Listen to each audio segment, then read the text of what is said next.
हम उठाएंगे आपसे जुड़ी हर बात, हम बुझाएंगे सवालों की आग, रहेगी हर मुद्दे पर पैनी नजर, बड़ी खबरों पर बड़ी बहस। अब सजेगा विचार, बहस, पक्ष विपक्ष का रणक्षेत्र। नमस्कार, स्वागत है आपका रणक्षेत्र में। मैं हूं अनुराग सक्सेना और हर बार हम आपके बीच से जुड़े हुए मुद्दों को यहां रणक्षेत्र में उठाते आए हैं।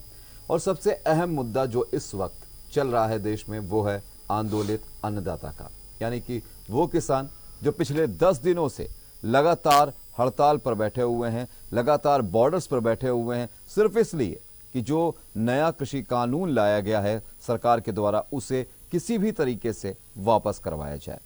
जद्दोजहद जारी है सरकार और किसानों के बीच। उसी बीच हमारे साथ भी यहाँ चर्चा जारी होने वाली है, क्योंकि हमारे साथ भी यहाँ खास मेहमान जुड़ चुके हैं। और चलिए आपका परिचय करा देता हूँ। मेरे साथ इस वक्त यहाँ पर स्टूडियो में मौजूद हैं रचित पाठक जी, जो कि हैं बीजेपी की तरफ से, और हमारे साथ खास तौर से जुड़ रहे हैं विशेष संवाददाता हमारे राहुल मिश्र जी। आप दोनों का हार्दिक स्वागत है। रचित जी, किसान आंदोलित है, 10 दिन से लगातार देखा जाए तो सड़कों पर है, बॉर्डर पर है, और एक तरह से देखा जाए तो कहीं ना कहीं एक बहुत बड़ी आबादी, बहुत बड़ी संख्या में किसान वहाँ पर मौजूद भी है। किसान वहाँ कूच भी कर रहा है। मिनी पंजाब भी कह सकते हैं वहाँ पे, मिनी हरियाणा भी कह सकते हैं बॉर्डर पर। और सवाल सिर्फ किसानों का वही, क्यों नहीं कानून वापस हो रहा है।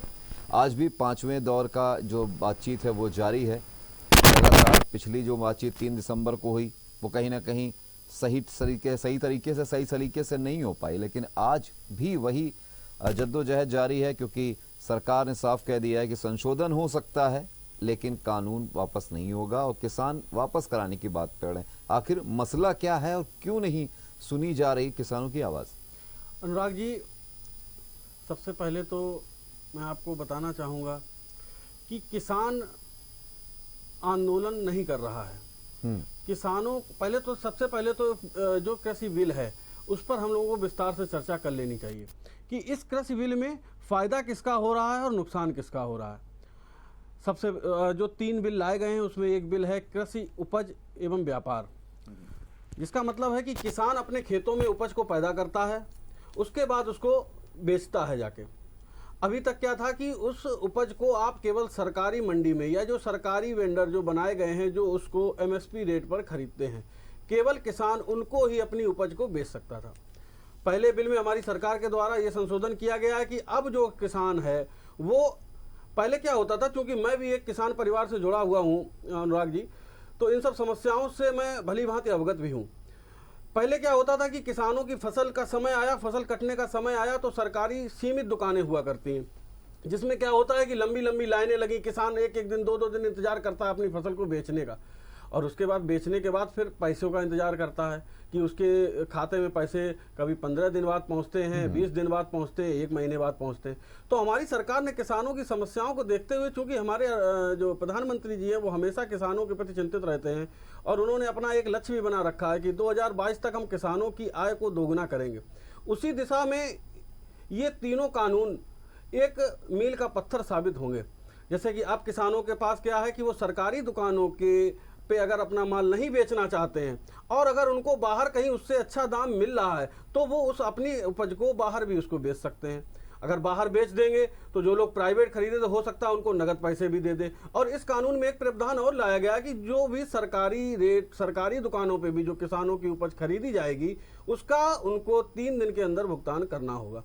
तो निश्चित रूप से ये जो है हम किसान हित का लिए लाया हुआ एक कानून है, जिसमें किसानों का हमें कोई इसमें नुकसान नहीं दिख रहा। और हमारी कई किसान भाइयों से चर्चा भी हुई, हमारे संगठन की तरफ से भी हम लोगों को गांव में भेजा गया, तो किसान इस चीज से खुश है। लेकिन नाराज कौन है? नाराज बिचौलिए हैं, जिनकी की दुकान अभी तक क्या था कि किसान की मजबूरी थी कि उनको उन्हीं बिचौलियों को अपने उपज को बेचना होता था। अब क्या है कि अब वो बाहर भी बेच सकते हैं, उससे उन बिचौलियों का नुकसान हुआ है। और ये जो आंदोलन चल रहा है ये टोटली राजनीतिक षड्यंत्र का हिस्सा है, उन बिचौलियों के बैकअप का हिस्सा है, और इस आंदोलन से हमारे किसानों को भ्रमित कर उनको सड़क पर लाकर उनका नुकसान कराया जा रहा है। राहुल जी, कितना इत्तेफाक रखते हैं रचित जी की बात से कि ये जो कानून है ये मील का पत्थर है या फिर चोट पहुंचाने वाला पत्थर है? अनुराग जी, जीएमडी के मंच से मैं रचित पाठक जी की एक एक प्रश्न का उत्तर दे दूं, लेकिन मैं इस विषय को, कृषि बिल कानून को, किसानों के हक को किसी भी रचित पाठक से बहुत ऊपर रखता हूं। ये भारत की बात है। जिस समय कोविड-19 का प्रकोप भारतवर्ष में था, मैं थोड़ा समय लूंगा, बिल्कुल, उस समय जिस समय नेता से अभिनेता तक ऑनलाइन से ऑफलाइन भी नहीं हो पाए, सबके सर्वर चले गए थे। कृषि उत्पादन, यही जो हर पार्टी वाला कहता है कि हम जात की राजनीति नहीं करते, हर पार्टी वाला, हर राजनीतिक दल यही कहता है कि हम किसानों के हक की बात करते, तो क्या ये दिल्ली में जो हो रहा है, क्या आईआईटी के इंजीनियर कर रहा है कि महामंडलेश्वर कोई कर रहा है? जब पानी की फुहार पड़ रही है, ये किस पे पड़ रही है? पहली बात। दूसरी बात, मैं एक बात और कह दूं, जैसा कि हमारे मित्र रचित पाठक जी ने कहा, मैं नाम लेकर के इसलिए बात कर रहा हूं, हालांकि कृषि को मैंने पहले भी कहा कि मैं कृषि को किसी भी राजनीतिक पद से बहुत ऊंचे समझता हूं। खा के आया हूं, पी के आया हूं, न जाने कितने कुंटलों गेहूं हम रचित पाठक हमारे जैसे कितने खा चुके होंगे। मित्र बहुत सहजता से, सत्यता से, सार्थकता से मैं ये बात कह दूं अपनी, कि जैसे कि रचित पाठक जी ने कहा कि ये किसान नहीं है, मैं साबित करूंगा कि ये किसान है। पहली बात इनकी यहां पे। दूसरी, जैसा कि इन्होंने कहा कि ये किसान बिचौलियों के बीच से हटाए जा रहे हैं। भारत वो देश रहा है जहां आज भी आप बादशाही नाका सब्जी मंडी चले जाइए, किसी भी थोक सब्जी मंडी चले जाइए, आज भी न जाने कितने ऐसे किसान भाई हैं, कितने भी न जाने ऐसे सब्जी वाले हैं, मैं देसी स्टाइल में बात कर रहा हूं, न जाने कितने ऐसे सब्जी वाले हैं जो रेड़ी खोपची जो लगाते हैं, वो सुबह उधार लेते हैं 3 बजे 20,000 रुपए और बोलते हैं कि शाम 5 बजे जब मंडी हटाऊंगा तो आपको 21 करके दूंगा, तो 22 कमाते हैं, एक अपनी जेब में डालते हैं और उनको 21,000 रुपए का लिफाफा पकड़ा देते हैं। क्या लिफाफा पकड़ा देते हैं? तो ये साइक्लिक चल रही है। भारत ये देश है, आज भी बही खाते में रोकड़ लिखा जाता है।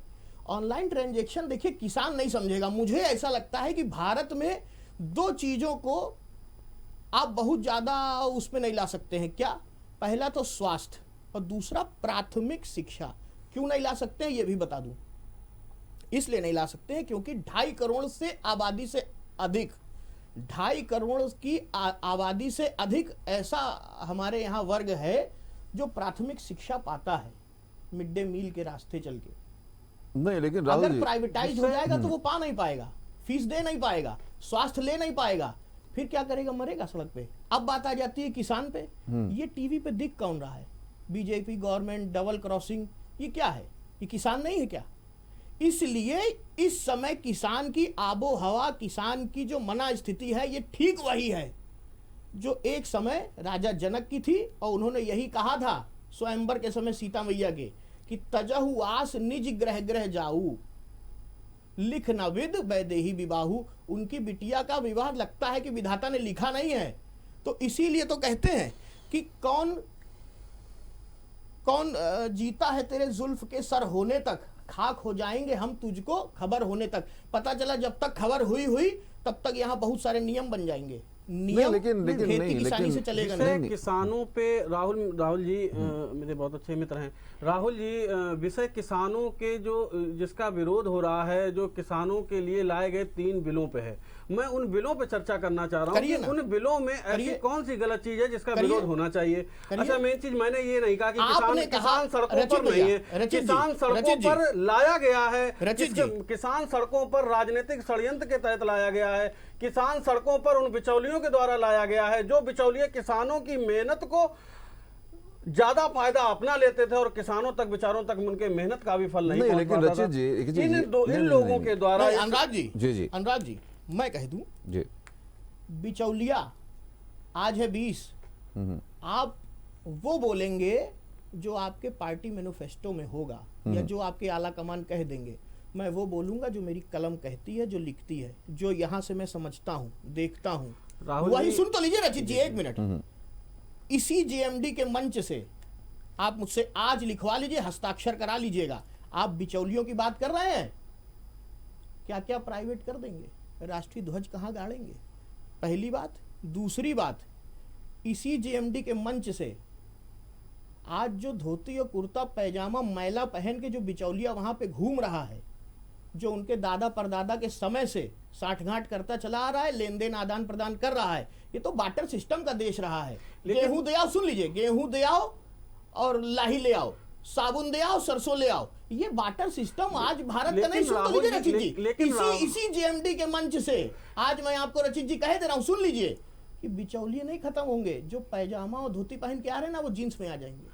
राहुल जींस में आ जाएंगे। राहुल जी, अभी तक किसानों की मजबूरी होती थी कि उनको माल उन्हीं दुकानों पर, विक्रय केंद्रों पर देना होता था। आज किसान को कोई मजबूर नहीं कर पाएगा कि वो अपने माल को केवल उन्हीं बिचौलियों के पास बेचे। दूसरी बात, और दूसरी चीज आपने कही कि किसानों की, हमारे नेता नरेंद्र मोदी जी, अन्य जैसे जिस राजनीतिक दल के द्वारा ये षड्यंत्र रचा जा रहा है, हमारे नेता उन नेताओं की तरह नहीं है जिनको ये भी इस चीज का भी ज्ञान नहीं है कि कौन सी फसल की उपज किस समय पर होती है। हमारे नेता जमीन से काम कर वहां तक पहुंचे हैं और नरेंद्र मोदी जी हमेशा किसानों की चिंता करते हैं। और उन्होंने जिस दिन से प्रचार न करिए कि मेरे नेता ये, भैया किसान की बात है, बहुत सीधी साधारण किसान को उसकी बात समझ क्यों नहीं आ रही। जिस दिन से किसानों की तरफ से इस बिल का विरोध हुआ, उसी दिन से मेरी सरकार की तरफ से किसानों के लिए वार्ता करने के लिए उनको निरंतर बुलाया जा रहा था। अच्छा, ऐसी कौन सी मजबूरी हो रही थी कि किसान वार्ता ना करके आंदोलनरत होने को मजबूर था? पता है, किसके द्वारा आपको नहीं पता, थोड़ा समय परतों की धूल हटा दूं।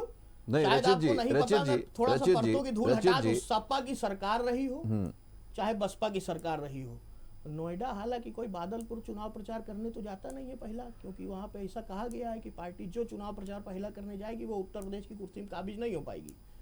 भट्टा परसौला याद है ना? याद हो तो करा दूं। अगर भट्टा परसौला याद हो तो करा दूं, और ना याद हो तो उसके पीछे का पूरा कारण बता दूं। मैं पत्रकारिता वो करता हूं जो गूगल वाली नहीं होती है, मैं खाखा पढ़ के भैया नहीं आता हूं। रचित जी, देश का किसान अगर परेशान है, आपने अगर गोदाम पे सीमाएं हटा दी हैं, तो जो 80 रुपए का बोरा प्याज किसान बेच रहा है, वो 1600 में नोएडा जाके बिकेगा। नहीं, और दूसरी बात रचित जी, दूसरी बात ये कि जो कानून है उसमें एक क्लॉज लाया गया है। बिल्कुल, लेकिन मैं आपसे सिर्फ सीधा सवाल पूछना चाह रहा हूँ। भंडारण की बात की गई है, एक कानून जो है इसमें, उसमें ठीक है, सुविधा दी गई है कि आप भंडारण कर सकते हैं तो करिए, नहीं कर सकते तो नहीं करिए, ठीक है। लेकिन सवाल, हाँ बिल्कुल, लेकिन सवाल मेरा, पहले आप सुन लीजिए, सवाल मेरा ये कि मान लीजिए किसान ने अपनी फसल पहले बेची, एक व्यापारी ने खरीद ली, अब उसके बाद उसके पास पहले से भंडारण, क्योंकि सारे किसान बेचेंगे, गोडाउन की एक लिमिट होती है, उसके बाद दूसरी फसल जब लेके पहुंचे तो पता चला कि पहली वाली फसल अभी भी पड़ी है स्टॉक में, तो भंडारण कहाँ करेगा। दूसरी बात, किसान के पास जगह नहीं है तो वो कहाँ भंडारण करेगा।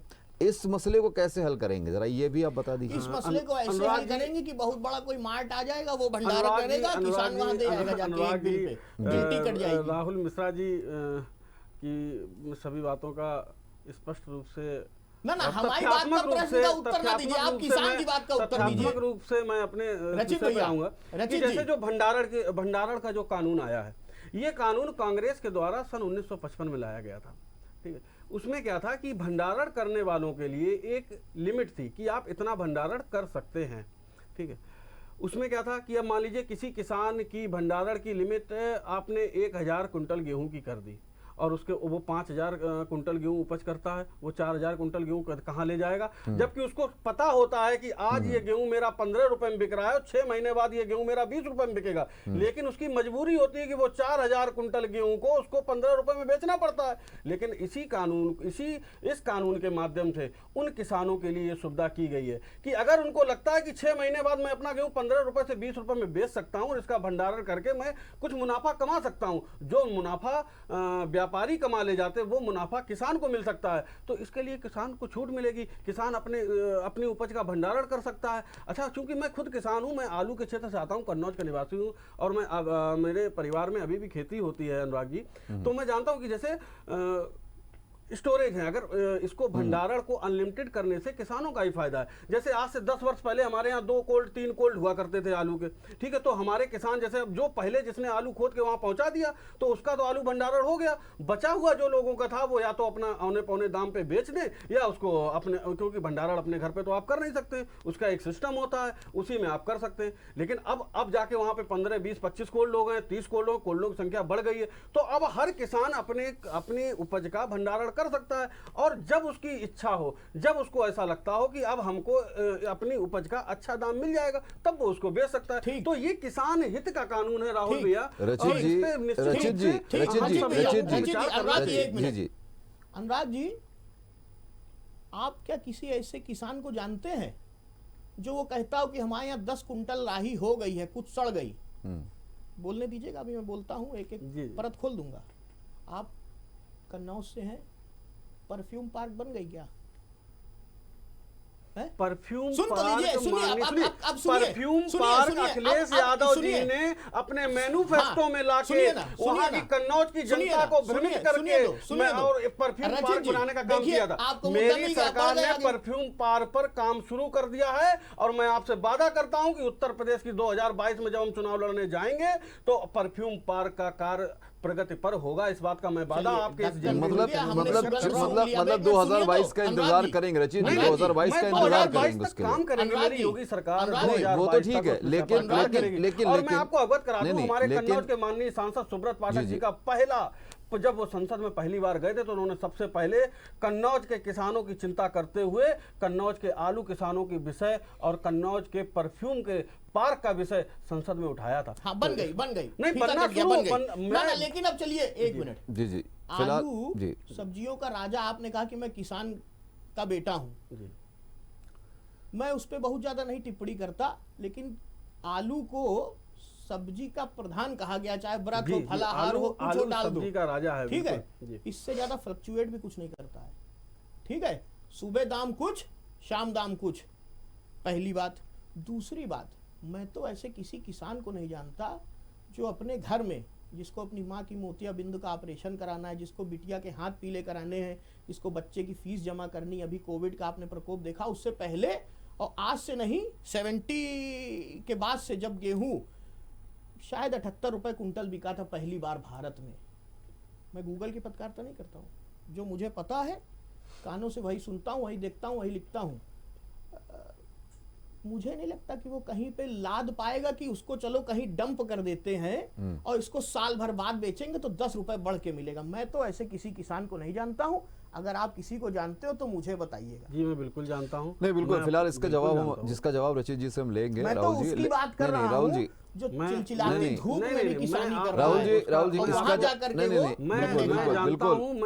बिल्कुल इसका जवाब हम लेंगे, लेकिन फिलहाल यहाँ वक्त है क्षेत्र में एक ब्रेक का। दर्शकों, ब्रेक के बाद भी यहाँ पर चर्चा लगातार जारी है, और राहुल जी ने जो सवाल उठाया उसका जवाब भी हम लेंगे रचित पाठक जी से, लेकिन फिलहाल यहाँ वक्त है ब्रेक का जवाब हम उठाएंगे, आपसे जुड़ी हर बात हम बुझाएंगे, सवालों की आग रहेगी हर मुद्दे पर पैनी नजर, बड़ी खबरों पर बड़ी बहस, अब सजेगा विचार, बहस, पक्ष विपक्ष का रणक्षेत्र। ब्रेक के बाद एक बार फिर आपका स्वागत है रणक्षेत्र में, जहां आज का जो मुद्दा है वो है आंदोलित अन्नदाता यानी कि किसान। ब्रेक पे जाने से पहले राहुल जी ने एक सवाल पूछा था, उसका जवाब हम जाते जाते लेना चाहते थे, लेकिन अब हम उसका जवाब लेंगे रचित जी से। रचित जी, राहुल जी की जो सवाल था उसका जवाब अब आप दे दीजिए। अनुराग जी, राहुल जी का सवाल था भंडारण को लेके कि ये जो भंडारण की जो सीमाएं ख़त्म कर दी हैं मोदी जी के द्वारा, और जो संसद में बिल पास हुआ है उसमें अब किसान स्वतंत्र हो गया है कि वो कितना भी भंडारण कर सकता है, उस पर किसी प्रकार का सरकारी कोई रोकथाम नहीं होगी। अनुराग जी, मैं आपको मतलब चूँकि ये एक सामान्य हम लोगों की यहाँ पे चर्चा है, तो चर्चा में जो भी तत्व हैं वो सामने आने चाहिए, जो भी महत्वपूर्ण विषय हैं वो सामने आने चाहिए। तो मैं आपको बताना चाहता हूँ, अभी तक क्या होता था कि किसान ने पैदावार की, मान लीजिए उसने 2000 कुंटल गेहूं पैदा किया।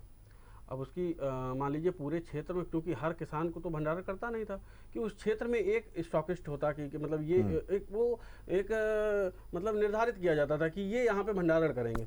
अब उनकी भंडारण की क्षमता है 1000 टन की, 1000 कुंटल की, ठीक है। किसानों का जो उपज हुई वो हुई 3000 कुंटल, उन्होंने 1000 अपना ले लिया। आपने अखबारों के माध्यम से, आपके टेलीविज़न के माध्यम से आपने देखा होगा कि यहाँ पर गेहूं सड़ रहा है, यहाँ पर सरसों सड़ रही है, यहाँ इसका एकमात्र कारण यही था कि जो ये लिमिट बनी हुई थी।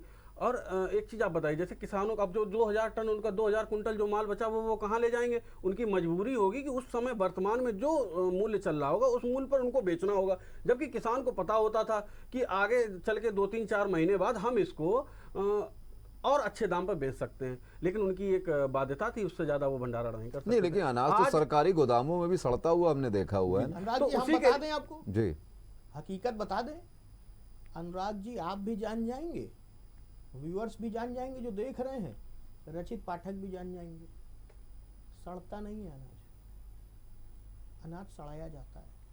ये हकीकत है, ये कड़वा सत्य है, कोई सरकार नहीं रोक पाई। उसी को तो रोकने के लिए ये बिल है। मैं आज रचित पाठक जी से कह रहा हूँ, बिल। स्मार्टफोन तो लिए होंगे, जो मेरा किसान भाई स्मार्टफोन नहीं रखता है, जिसको आपके औसत की भाषा नहीं समझ में आएगी, मेरा किसान भाई स्मार्टफोन नहीं रखता है, ना बारफोन बटन वाला रखता है, उसको तो मोबाइल झुंझुड़ा लगता है, ठीक है। रचित पाठक जी बता दे, जानते होंगे, खुद को उन्होंने बता दिया कि मैं किसान घर का हूं और आलू की खेती मेरे घर में होती है। मैं तो किसान नहीं, मैं पत्रकार, बोलना मेरा धर्म है, भले ही सुबह 6 बजे उठवा दे। मैं रचित पाठक जी से ये कहता हूं, गूगल कर ले स्मार्टफोन में, और सड़ता अनाज रबड़ की टोटी से कैसे सड़ाया जा रहा है और बियर की फैक्ट्री में वो अनाज कैसे भेजा जा रहा है, ये पता चल जाएगा। किसी फैक्ट्री एक बार पूछ ले कि भैया इस नंबर की गाड़ी जा कहाँ रही है। इसलिए अनाज सड़ता है, इसलिए किसान परेशान होता है, इसलिए किसान को ज्यादा समझ नहीं है। आज न जाने कितने प्रॉपर्टी डीलर भी किसानों को ले आते हैं जैसे मानो तक दूसरा खतौनी करा लेते हैं। राहुल जी, आज हम लोग जिस विषय पर चर्चा कर रहे हैं वो किसानों के हित में लाए हुए किसान विधेयक बिल के पर चर्चा कर रहे हैं। और जो भंडारण की बात कही है, भंडारण जो भी होता है आपके लिए है, जो पीठ अपनी धूप में गर्म कर रहा है, मित्र हित उसके लिए नहीं है। उत्तर प्रदेश का किसान, देश का किसान जान रहा है कि ये बिल उनके फायदे के लिए है, उनके लाभ के लिए है और जिनके नुकसान के लिए है। जब ये हम आज मीडिया चैनल पे बैठे हैं, लेकिन व्यक्तिगत रूप से चर्चा कर रहे हैं, क्या आप नहीं जानते हैं, क्या अंदर से आप भी अपने अंदर से आप ये चीज समझ रहे होंगे कि ये आंदोलन टोटल इसका राजनीतिक आंदोलन कराया जा रहा है, इसमें हमारे किसान भाइयों को भ्रमित किया जा रहा है। रचित जी, हाथ कंगन को आरसी क्या, पढ़े लिखे को फारसी क्या, मेरी गाड़ी नीचे खड़ी है, आप आइए, मैं लेके चलूंगा आपको। वो आईआईटी की डिग्री दिखा दें, वो मैट्रिक्स फेल की डिग्री दिखा दें, अगर दिखा देंगे तो पत्रकारिता करना छोड़ दूंगा। दूध का दूध पानी पानी हो जाएगा कि वो आईटी के इंजीनियर है, कि महामंडलेश्वर है, कि एमबीए है, कि बीटेक है, कि किसान है। अरे अभी हमने तो आपके ही मीडिया चैनल के माध्यम से देखा, मतलब मीडिया चैनल के माध्यम से देखा कि एक वहां पे पुलिस ने एक लोग को पकड़ा, धोखे से उनकी पगड़ी पे हाथ लग गया, तो नीचे वो किसान निकला ही नहीं। रचित भैया, ये ना करिए कि सरपंचों की राय सर माथे मान लिया, लेकिन खटोला ये दिखाएंगे, वो किसान निकले ही नहीं। ये हम नहीं कह रहे, ये आपके मीडिया चैनल कह रहे हैं, आपको याद दिला रहा हूं भट्टा परसोला। आप ये हम नहीं कह रहे, ये आपके मीडिया चैनल के माध्यम से देश की जनता ने देखा कि वहां पे कुछ किसानों को जब पकड़ा गया धोखे से, एक की पगड़ी पे हाथ लग गया, तो नीचे वो किसान निकले ही नहीं। वो एक षड्यंत्र के तहत उसने उस चीज को मतलब आपके मीडिया चैनल के माध्यम से पता चला कि उसने इस चीज को माना कि हमको यहाँ पर आंदोलन करने के लिए लाया गया है, मैं किसान नहीं हूँ। देखिए, अब ये भाषा आप ज्यादा अच्छी समझ पाएंगे, हम तो पत्रकारिता करते हैं, हम तो कह रहे हैं चलिए मेरे साथ। हम आपकी ही चीज आपको बता रहे हैं, जो चीज मैंने टेलीविजन पे, जो मैंने न्यूज चैनल पे देखी, वहां पे जब एक आदमी किसान के रूप में आंदोलन कर रहा था, पकड़ा गया, तो उसने बताया कि मैं किसान नहीं हूँ, मैं अपनी जेएमडी की जिम्मेदारी लेता हूँ। वहां किसान भेज करके क्या कह दिया गया, आपने आरएएफ सीआईएसएफ क्यों लगा दी? ये लगा दी कि वही आंदोलनकारी शाहीन बाग में धरना देते हैं, वही आंदोलनकारी हमारे किसान भाइयों के बीच में आकर हमारे पुलिस प्रशासन के ऊपर जो सदैव रात दिन मिलकर हम लोगों की रक्षा करते हैं, उनके ऊपर पथराव करते हैं। तो ऐसे गुंडों के लिए वहां पे पुलिस प्रशासन को लगाया गया है। हम किसानों के लिए हमारी सरकार, माननीय मोदी जी, हमारे कृषि मंत्री नरेंद्र तोमर जी कटिबद्ध हैं। किसानों का कहीं से भी किसानों को किसान नहीं, जो आप पकड़े गए किसान पुत्र कह रहे हैं, तो मुझे शर्म आ रही है। किसान नहीं, किसानों के लिए, मैंने किसान के लिए हमारी सरकार कटिबद्ध है। उनका कहीं से 1% भी नुकसान नहीं किया जाएगा। हमारी सरकार पहले दिन से कह रही है कि हम किसान से वार्ता करेंगे, लेकिन किसान के रूप में जो षड्यंत्रकारियों को वहां पर भेजा गया है, हमारे किसान भाइयों को भ्रमित करने के लिए भेजा गया है, उनके लिए हमको हमारी सरकार के द्वारा वहां पर पुलिस प्रशासन लगाया गया है।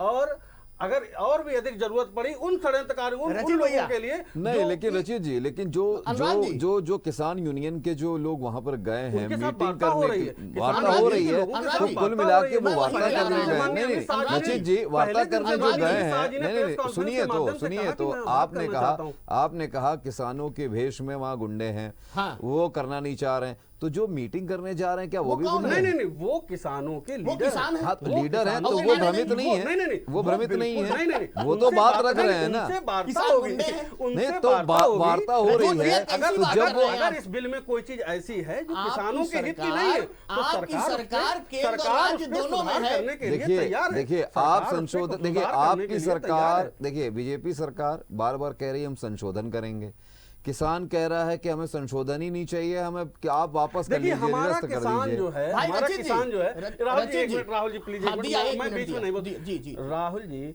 हमारा किसान आंदोलन कर रहा है, ठीक है, वो वहां पे गुम्मे नहीं चलाएगा, वो वहां पे पत्थर नहीं चलाएगा, लेकिन किसानों के बीच में जो लोग किसानों के भेष में आ गए हैं और जो हमारे किसानों का अहित करना चाहते हैं, उन लोगों के लिए वहां पे प्रशासन लगा है। पहले दिन से माननीय अमित शाह जी ने कहा कि हम किसानों के साथ, हमने जो बिल लाया है वो किसानों के हित में है, और अगर किसानों को लगता है कि कहीं ना कहीं ये बिल उनके हित में नहीं है, तो हम उनके साथ बैठ के वार्ता करेंगे और इस बिल में सुधार करेंगे। अच्छा, जो बिल अभी हमने आपसे 2 बिलों पर चर्चा की,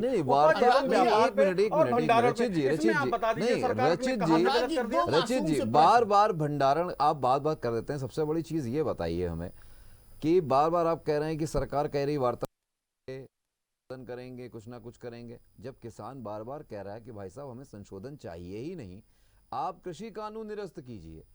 सबसे पहली बात तो ये है कि जब आप कोई कानून बनाते हैं तो सबसे पहले तो आप वहां बैठकर उन किसानों से बात कीजिए।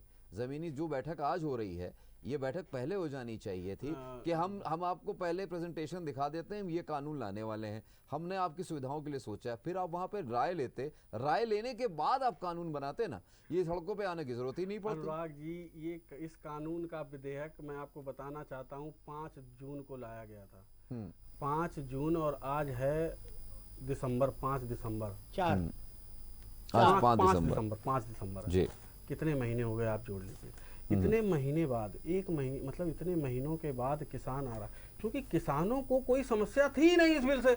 इस बिल से जिनको समस्या थी, उनको अपनी योजना बनाने के लिए, उनको इस षड्यंत्र कूट रचित षड्यंत्र को बनाने के लिए 2-3-4 महीने का समय लगा। उस समय को लगाने के बाद अपनी किस तरह से हम सरकार, क्योंकि हमने कुछ किया नहीं, कांग्रेस सरकार 70 साल कांग्रेस सरकार, बताइए, हम भी किसान हैं, फिर किसान कांग्रेस में चले गए। एक बताइए, किसानों को सबसे ज्यादा समस्या होती थी यूरिया खाद की।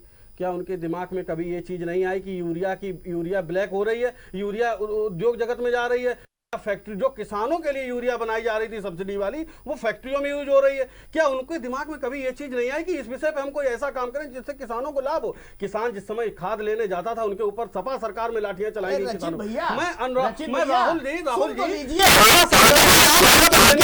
राहुल जी ऊपर लाठियां चलाई गई, और धरती पुत्र मुलायम सिंह जी के पुत्र ने उस समय किसानों के हित की कोई चिंता नहीं की कि किसानों को कैसे हम खाद मुहैया कराएं। राहुल जी, तो हम लोग राहुल जी, रचित जी से एक मिनट, खाद की उत्तर प्रदेश में कमी नहीं है। हाँ, नहीं, ये सब बहुत अच्छा है, सब एकदम स्वर्ण मंदिर हो गया। धन्यवाद, सब बहुत अच्छा है, आपका मान गए हम आपकी बात। धन्यवाद। लेकिन ये जो बैठे हैं, चलो मान लिया कि आपने कहा आप किसान पुत्र हैं, ये जो बैठे, ये महिलाएं, बच्चे, ये गुंडे हैं। अब चिल्लाइएगा नहीं, देखिए नहीं नहीं बिल्कुल नहीं, हम चिल्ला, है ना? हम बता, इसीलिए मैं ये कह रहा हूं, हमारे, गाड़ी में बैठिए और चलिए ये देख लेते हमारे, चलते। ये सुन जो तो लीजिए, ये और जो शांति से इन्हीं बैठे के बीच में, ये इन्हीं जो के बीच में, राहुल जी, इन्हीं राहुल के जी, बीच में सुन तो लीजिए, सुन तो लीजिए, पुलिस आपकी है, बिल्कुल बिल्कुल, पुलिस आपकी है, केंद्र और राज्य पूरा आपका है। वो कौन है जो ईटा गुम्मा चला रहा है? ये वही है जो शाहीन तो बाग में लीजिए। थे, ये हाँ, वही सुन है तो जो लीजिए। शाहीन बाग में प्रशासन सुन के तो ऊपर जिन्होंने लीजिए। गोलियां चलाई सुन थी, तो ये लीजिए। वही है जिन्होंने सुन तो शाहीन बाग लीजिए। की रोडों को हाँ, महीनों सुन तक तो रोक के लीजिए। रखा था, सुन तो जिन्होंने लीजिए। राजधानी को, रचित भैया, सुन तो राजधानी को लीजिए। नरक बना दिया था, ये रचित वही भैया, लोग यही हैं तो राहुल दिक्कत है कि आप जी, ये सुनना वही नहीं लोग हैं, चाहते हो, फिर 22 में जाकर के घर घर आपको जाना ये पड़ेगा। वही लोग हैं। हम घर घर, 22 में यही आप होंगे। 22 में हम और यही अपने हम होंगे। कामों के आधार पे 22 मेरी में बात तो सुन हम लीजिए। अपने मेरी जनहित के बात तो सुन कार्यों के लीजिए। माध्यम से घर मेरी घर में बात पहुंच तो चुके सुन हैं राहुल जी, लीजिए। हम मेरी बात जनहित तो के सुन कार्यों लीजिए। के माध्यम से मेरी घर घर बात में तो सुन पहुंच चुके लीजिए। हैं। मेरी बात तो सुन लीजिए, मेरी बात तो सुन लीजिए। जी जी बोलूं? जी जी बिल्कुल बिल्कुल राजू। मैंने कहा कि मैं किसान के इस आंदोलन को जी। किसी भी राहुल मिश्रा से, किसी भी रचित पाठक से बहुत ऊपर समझता हूँ। ये किसान, सुन तो लीजिए, जी, जी। सुन तो लीजिए। मैं फिर आपसे कह रहा हूँ, ये IITN नहीं है, ये MBNs नहीं है, ये BTech नहीं है, ये इंजीनियर नहीं है। ये देखिए बिटिया दिखाई दे रही छोटी सी, क्यों ये नहीं सब सुन रही हमारे सरकार? किसान भाई हैं जिनको लोग भ्रमित कर हम यहाँ आपकी पे बात मान लाए लेते हैं हैं, कि हम जो आपकी बात, हमने जिन्होंने रचित कि भैया, हमारा जब आप बोले विधेयक तो मैं आने चुप के था। बाद 4 महीने तक हमारे जब इस आप कानून बोले का तो मैं चुप समर्थन था। किया, जब आप पूर्ण बोले तो रूप मैं से चुप था। समर्थन नहीं, मेरा किया। एक जब सवाल आप बोले का- तो मैं चुप था। जो जी, जी। अमित शाह जी से मिल के आए हैं, जी। वो चला कौन गया? किसान ही तो गया होगा। आपकी तरह आलू उगाने वाला ही तो गया होगा। बिल्कुल वही गया है ना? और उसकी बातों को उसको माना समझ जाएगा, क्यों नहीं आई उसकी बात? बातों को पूर्णता माना जाएगा कानून में।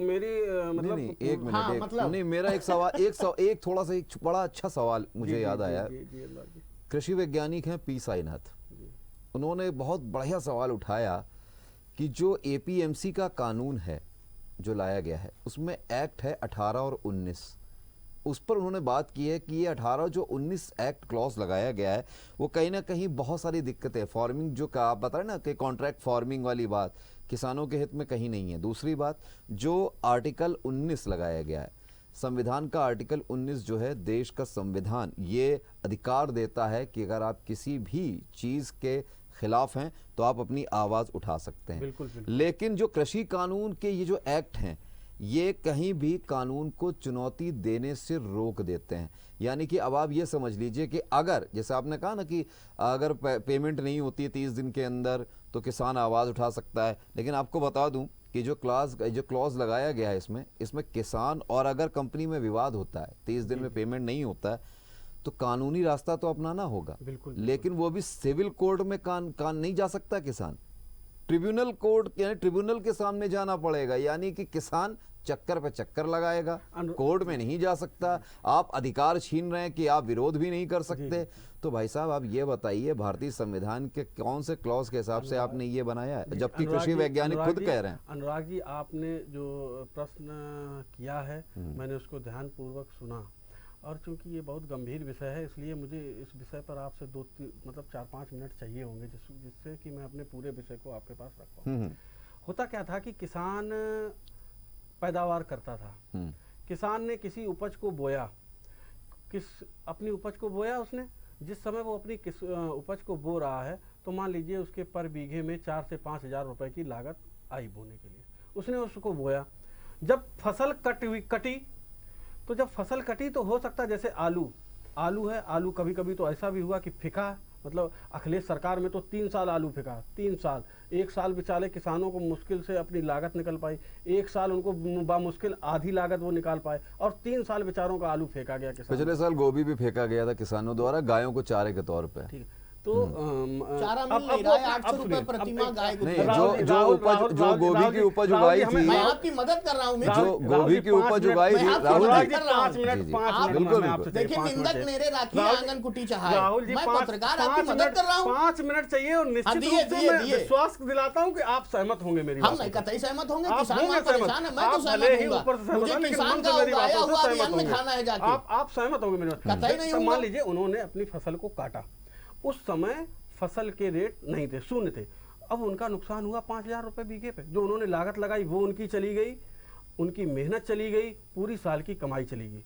किसान क्या करेगा? किसान बेचारा जहाँ से कर्जे पे पैसा लेके आया, जिसने अपनी फसल को बोया है, वो फांसी लगाने पे मजबूर हो जाता है। वो तो आज भी लगा रहा है। आज नहीं, सुनिए तो नहीं, अब अभी इस भी लगा कॉन्टेक्ट, रहा है। अब सुनिए, अब इस कॉन्टेक्ट फार्मिंग क्या है? कॉन्टेक्ट फार्मिंग क्या है कि किसान अपने, मान लीजिए कोई फसल बो रहा है, कोई बड़ी कंपनी आई, उसने पूरे क्षेत्र का भ्रमण किया कि इस क्षेत्र में हम इतने मतलब इतना अनाज या इतना आलू या इतना प्याज या इतना गोभी उपज हम करवा सकते हैं। उसने किसान से संपर्क किया कि आप इस अपने खेत में किसान अपनी उपज करे, मैं आपको, मान लीजिए आपका 5,000 रुपए बीघे पे खर्चा आ रहा है, मैं इस रेट से दूंगा, तो उस रेट के माध्यम से किसान का मान लीजिए 10,000 रुपए बीघे पे उसको रेट मिल रहा है, तो उसका 5,000 रुपए की प्रॉफिट फिक्स हो गई, जो इससे पहले नहीं थी, वो अब फिक्स हुई। और दूसरी, अब आपका दूसरा विषय आ गया कि मान लीजिए किसान, प्रॉफिट फिक्स हुआ, लेकिन अगर मान लीजिए दैवी आपदा आई, अगर सड़ गया, बिल्कुल मैं पूरा विषय, तो वही चीज मैं पूछना चाह रहा। जी जी। कॉन्टेक्ट फार्मिंग में क्या है कि अगर कोई दैवी आपदा आती है, किसान की फसल नष्ट होती है,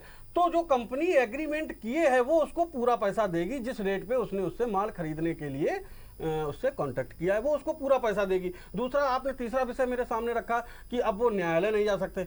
अनुराग जी, चूंकि हम लोग सामाजिक, राहुल भैया, हम लोग सामाजिक लोग हैं, और आपने भी देखा होगा कि न्यायालय के माध्यम से फैसलों में थोड़ी डिले होती है। मान लीजिए कोई फैसला गया, अब उसकी महीने में 1 तारीख पड़ रही, 20 दिन में 1 तारीख पड़ रही, इस तरह से किसान बेचारा खिंच जाएगा 5-6 महीने, और किसान को पैसे की तुरंत जरूरत है, किसान को पैसे की तुरंत जरूरत है, वो मामला खिंचता चला जा रहा है। तो उसके लिए लोकल स्तर पे जो गस्टेड पीसीएस अधिकारी हैं, एसडीएम हो गए, डीएम हो गए, एडीएम हो गए, इन लोगों के माध्यम से उनका त्वरित समाधान, और अगर वो कंपनियां उनको पैसा नहीं देती हैं या किसानों की किसी बात को नहीं मानती हैं, तो उन पर तुरंत कार्रवाई होगी, जिसमें समय नहीं लगेगा। वो न्यायालय में जाकर, जैसे आपने देखा होगा, अभी किसी बड़ी कंपनी में कोई कर्मचारी खत्म हो जाए, अब वो अपने कंपनसेशन की मांग करेगा, तो कंपनी के लीगल एडवाइजर कोर्ट में चले गए, अब बेचारे, उनका परिवार 5-5, 10-10 साल स्ट्रगल कर रहा है, उनको पैसे नहीं मिल पा रहे। इन सब समस्याओं से हमारा किसान परेशान ना हो, इसके लिए इसको न्यायालय से दूर रखा गया है कि लोकल स्तर पर इसका त्वरित समाधान किया जाए, जिससे हमारे किसान भाइयों को किसी तरह की कोई समस्या ना हो। और हमें नहीं लगता इस बिल में कहीं पे भी किसानों का कोई भी किसी प्रकार का, तो फिर आखिर किसान, फिर जो किसान यूनियन के नेता जा रहे हैं वो भी किसान हैं। जी जी। आखिरकार जब उनको प्रेजेंटेशन दी जा रही है, बार बार वहाँ मीटिंग की जा रही है, तो फिर आखिर उनके समझ में क्यों नहीं आ रही है देखिए, बात? आज इस विषय पे हमारे केंद्रीय नेतृत्व के साथ किसान यूनियन के नेताओं की बैठक चल रही है।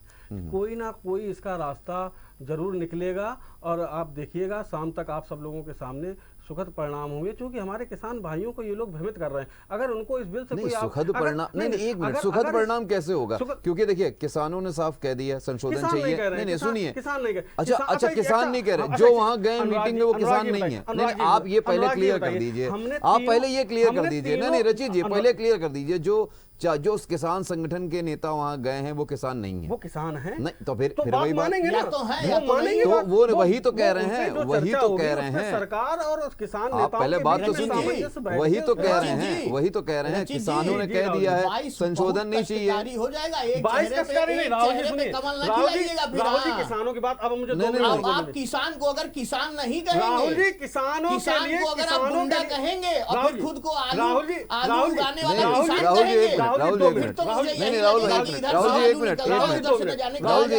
रचित जी, वही मैं कह रहा हूँ। नहीं, मैं आपसे वही कह रहा हूँ, पहले क्लियर कर लीजिए, जो किसान संगठन गए हैं वो किसान है वो, उन्होंने अपनी बात रख दी कि हमें संशोधन नहीं चाहिए। किसान, सुनिए, उन्होंने कहा हमें किसान बिल वापस चाहिए, आप किसान संशोधन मत कीजिए बिल में।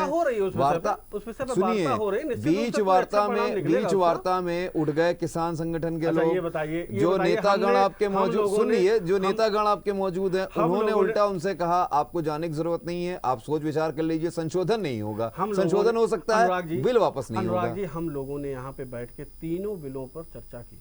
अच्छा, आप बताइए, इन तीनों बिलों में किसानों का नुकसान कहाँ पर है? आप बताइए, अगर नुकसान नहीं है, हमारे तीनों बिलों में किसानों का फायदा, तीनों बिलों में, देखिए, अगर बिलों में फायदा है जी, तो यही चीज उनको आज हमारी बैठक में किसान नेताओं को समझाई जाएगी। तो पिछले, एक मिनट, पिछले में समझाई गई थी, प्रेजेंटेशन दी गई थी, क्यों समझ में नहीं? वार्ता टेबल टू टॉक नहीं हुई थी, टेबल टू टॉक नहीं हुई। 7.5 घंटे बैठक चलती है, टेबल टॉक नहीं कहेंगे उसे आप?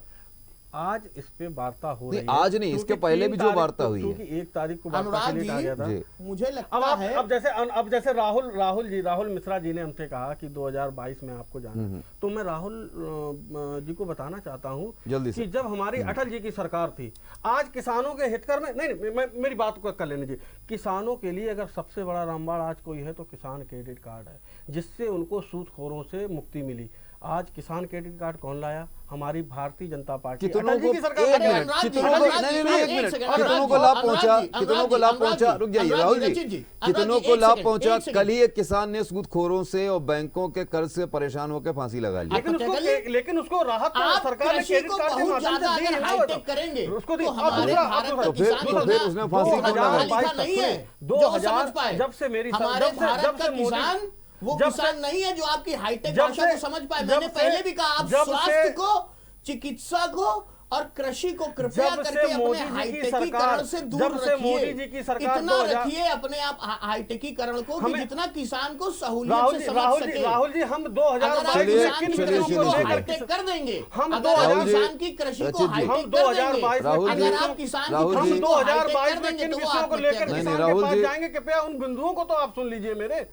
हम किन हमको ना बिंदुओं सुनाइए, देखिए, हमको ना सुनाइए, पहला, उनको समझ क्यों किसान नहीं आ रहा क्रेडिट जिनको कार्ड। आप राहुल जी, एक किसानों मिनट, के लिए एक मिनट, रामबाण जल्दी से, हुआ। जल्दी से। दूसरा, 2014 से मोदी जी की जब से सरकार आई, भैया किसानों की पार्टी आय, मैनिफेस्टो नहीं, पार्टी किसानों की मैनिफेस्टो आय, नहीं। किसानों की ना, आय ना, डेढ़ गुनी हो चुनाव गई। जब आए तब जब किसान चुनाव आए, सम्मान निधि में रचित जी, हमारी जब योगी जी चुनाव- की रचित सरकार जी, ने रचित बस, जी, बस, रचित बस, जी, बस, जब बस, चुनाव बस, आए, सम्मान में जब हर चुनाव राहुल आए, जी, तो 6000 रुपए रचित गद्दारी जी, करिएगा। राहुल जी, लेकिन रचित यहाँ जी, किसान का मुद्दा है, रचित ना जी, यहाँ पे किसान राहुल का भाई, मुद्दा है। राहुल जी, राहुल जी, हम आपके बीच में राहुल नहीं जी, बोले, कृपया हमें भी तो अपनी बात राहुल रखने जी, दीजिए। रचित जी, हम आपके बीच में नहीं बोले, आप हमें लेकिन मेरी बात जब- रख लेने लेकिन दीजिए ना। अगर आप स्टूडियो में बैठ के इस बस, तरीके बस, से बस, पार्टी राहुल जी, मैनिफेस्टो बस, बस, बनाएंगे, राहुल जी, ये देखिए, देखिए, किसानों राहुल की जी, बात किसानों राहुल तक जी, रखिए। मुझे आपने किस लिए बुलाया? राहुल कि जी, मैं भारतीय रचित जनता जी, पार्टी का क्या कह रहे हैं? कार्यकर्ता मेरी हूं। बात देखिए, सुनिए। अपनी भारतीय एक मिनट जनता मेरी पार्टी बात की बात सुनिए। रचित करूंगा। जी, राहुल एक जी, मिनट मेरी बात भी तो सुन राहुल लीजिए। जी, अनुराग रचित जी, जी, अनुराग राहुल जी, जी, किसानों को समय अपना समाप्ति मुझे की ओर है, मुझे समय अपने- समाप्ति, मुझे अपने समय बिंदु- समाप्ति की ओर है।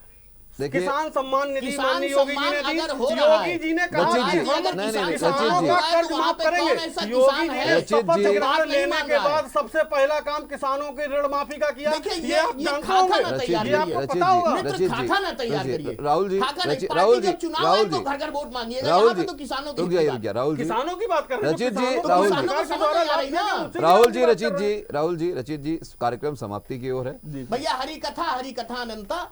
देखिए, किसानों सबसे को समझ नहीं आ रहा, देखिए, चाहे लाठी मारिए, राहुल चाहे जी, जो मारिए। रचित जी, हमारे राहुल जी, मित्र ऋषि पाठक समझाना राहुल चाहते जी, हैं। किसान रचित जी, सब समझते हैं। रचित जी, किसान मैं तो बहुत कह रहा हूँ, हमारे मेरे देश साथ रचित के जी, बैठे चलिए देख रचित लेते जी, हैं, दूध पानी पानी हो जाएगा। बस बस बस बस, समय समाप्ति की ओर, समय जवान समाप्त हो नहीं तो चुका नहीं देना है। है यहाँ पे। राहुल जी, जय किसान। रचित लोहिया जी, का भी नारा था कि चलो गांव की ओर। राहुल जी, कितना गांव की ओर कौन जा रहा है मुझे सब पता है। राहुल जी, समय समाप्त हो चुका है। रचित जी, समय समाप्त हो चुका है। सबसे बड़ी बात ये निकल कर आती है कि अगर आपकी जो कानून है उसमें अगर इतनी चीजें अच्छी हैं तो आखिरकार ये जो किसान सड़कों पे उतरा है, जो किसान वहाँ बैठक के वार्ता बाद, हुई एक मिनट रचित जी, जो किसान वहाँ पर जा रहा है उसको समझ में क्यों नहीं आ रहा है? ये बात पल्ले ना आपके पड़ेगी और ना हमारे पड़ रही है कि आखिर अगर चीज़ें अच्छी हैं तो किसान जो यूनियन के नेता हैं वहाँ पर गए हैं, 40-40 यूनियन वहाँ पहुँचे, उनको बात समझ में आखिरकार आनी चाहिए। और सबसे बड़ी बात है, यथार्थ के धरातल पर उतर कर एक बार सबको देखना पड़ेगा, समझना पड़ेगा। अगर किसान को लगता है कि हित में नहीं है तो ये बात सरकार को भी समझनी पड़ेगी। और एक चीज़ और भी समझनी पड़ेगी कि कोई भी आप कानून बनाएं तो सिर्फ एसी के कमरों में बैठ के आप डिसाइड मत करें। आप यूनियन के लोगों के नहीं देखिए रचित जी, फिर वही बात, मैनिफेस्टो नहीं है। चुनाव अभी 2022 में है, फिलहाल 2022 में चुनाव है। फिलहाल अभी हम यथार्थ की बात कर लें। कोई भी अगर आप कानून बनाएं तो उससे पहले जो विशेषज्ञ हैं आपके, जो आपके जिनके लिए आप कानून बना रहे हो, पहले आप उनके यूनियन के लोगों के साथ बैठ के आप एक मत होकर, जैसे आज सिटिंग चल रही है ना टेबल पे, वैसे ही आप बात करके अगर काम करें तो बहुत अच्छा होगा। दूसरी बात ये कि कहीं ना कहीं जब आप मौका देते हैं तो विपक्षी पार्टियां हावी होती हैं, कई लोग शामिल होते हैं, कई लोग आपकी विपक्ष में खड़े होकर चाहेंगे कि चीज़ें भड़कती रहें ताकि आपकी सत्ता की चूल्हे हिले। और कहीं ना कहीं हमने भी ये चीज़ें देखी हैं कि जो भाषाएं वहाँ पर रही हैं, मानते हैं अराजक तत्व हर जगह होते हैं, हो सकता है वहाँ पर भी कुछ हो, लेकिन इसका मतलब ये नहीं कि सड़कों पे जो अराजकता तो है, एक तभी मिनट तो वहाँ लेकिन पर लेकिन खालिस्तान नहीं नहीं एक जिंदाबाद के नारे लग रहे मिनट हैं। देखिए मान किसान लिया खालिस्तान नहीं नहीं जिंदाबाद के नारे नहीं लगाएगा। रचित जी किसान- मान लिया रचित जी मान लिया किसान खालिस्तान रचित जिंदाबाद जी के नारे नहीं रचित जी लगाता है। रचित जी रचित जी किसी ने नारे एक नहीं मिनट लगाए ना। रचित जी मान तो लिया उन्हीं की सुन लेते। नहीं नहीं रचित जी मान लिया, लेकिन जम्मू कश्मीर में भी ये हालात रहे हैं। आज भी आप कहीं भी देखिए, आज भी कहीं भी बवाल होता है तो कहीं ना कहीं कुछ ऐसे अराजक तत्व होते हैं जो ऐसा काम करते हैं, लेकिन जो अपना खेत छोड़ के, अपना खलिहान छोड़ के, अपना घर छोड़कर, जो बच्चों के साथ, बीवियों के साथ, जो वहाँ पे महिलाएं मौजूद हैं, जो बुजुर्ग वहाँ महिलाएं मौजूद हैं, वो भी किसान हैं और वो भी आई हैं अपने हित की रक्षा के लिए। फिलहाल बिल्कुल, उनके आप हितों की दोनों का रक्षा की जुड़ने के जाएगी। लिए बहुत बहुत धन्यवाद। तो दर्शकों, आज का जो यहाँ पर हमारा मुद्दा रहा है वो ये है, आंदोलित जो अन्नदाता है वो क्या चाहता है, क्या उसका हल निकल पाएगा? वो जिस नज़रिए से वहाँ बैठक कर रहा है, सड़कों पे उतरा है, क्या वो हल निकल पाएगा? क्या सरकार उन्हें समझा पाएगी? क्या सकारात्मक है, क्या नकारात्मक? फिलहाल अब ये तो वार्ता के बाद ही रिजल्ट निकल के आएगा कि आखिर किस तरफ अन्नदाता जाता है और किस तरफ सरकार का रुख होता है। फिलहाल आज के रणक्षेत्र में इतना ही। अगले किसी मुद्दे के साथ जल्द होगी आपसे मुलाकात, तब तक देखते रहिए रणक्षेत्र। हम मांगेंगे हर सवाल का जवाब, हम उठाएंगे आपसे जुड़ी हर बात, हम बुझाएंगे सवालों की आग, रहेगी हर मुद्दे पर पैनी नजर, बड़ी खबरों पर बड़ी बहस। अब सजेगा विचार, बहस, पक्ष विपक्ष का रणक्षेत्र।